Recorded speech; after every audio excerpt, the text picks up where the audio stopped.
The time has come to make your surprise announcement. Best unkept secret in the universe is that we want to rename, we are rebranding tonight, Addenbrooke's Abroad. What started as Addenbrooke's Abroad, and it did start really that way, Addenbrooke staff going abroad, has become much more all-embracing and two-way, and it is therefore with great pride and pleasure that, imagine the drum roll, and let's hope, there we are, is our new name, Cambridge Global Health Park.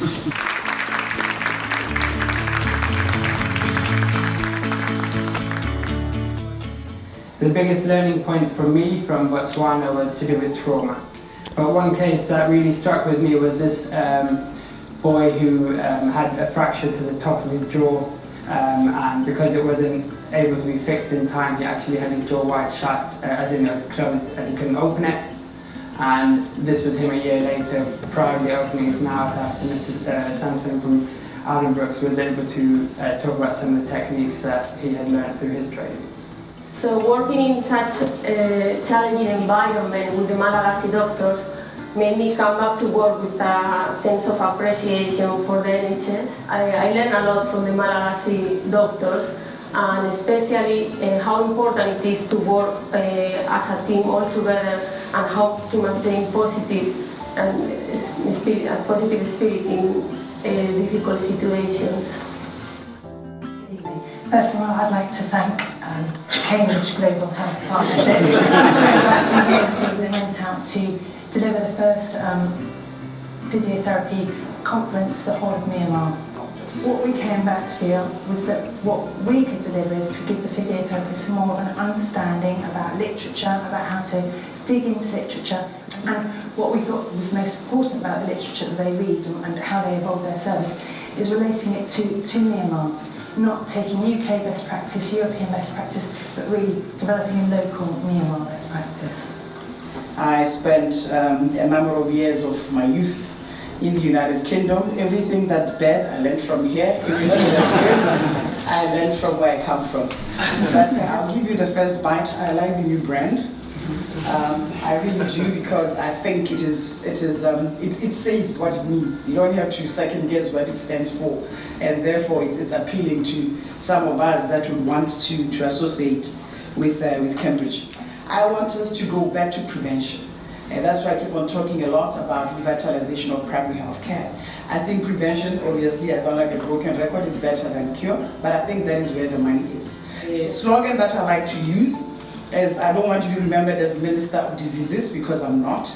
I'm Minister of Health and Wellness. And I also don't want people in my country to think that their health is my responsibility, because it's not, it's their responsibility.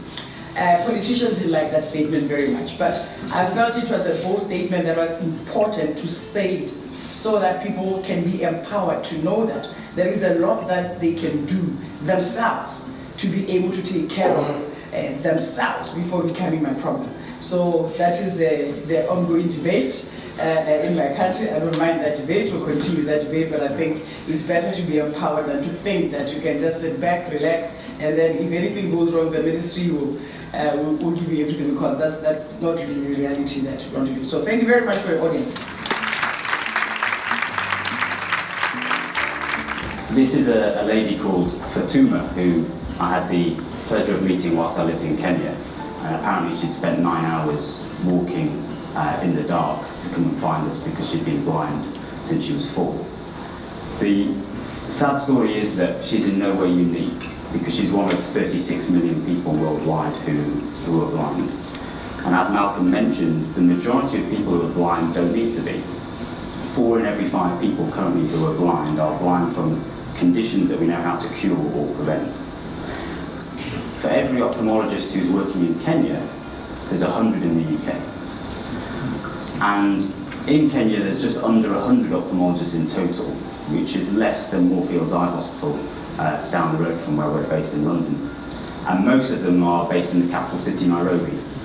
So 50% are serving 8% of the population, and as you go out to the remote parts of the country, you can have a single doctor responsible for between 2 and 5 million people.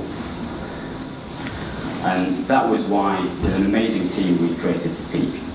And we set about taking each of the industry standard ways of testing eyes and seeing if we could transform it to deliver it on a mobile device in the hands of a non-specialist. And I'm delighted to say that since the pilot programme there, we've had commitment that this is now going to go to national scale. So Botswana will be the first country on the planet to screen and treat every single school child in a country. This now means an entire generation get opportunities that they may not have.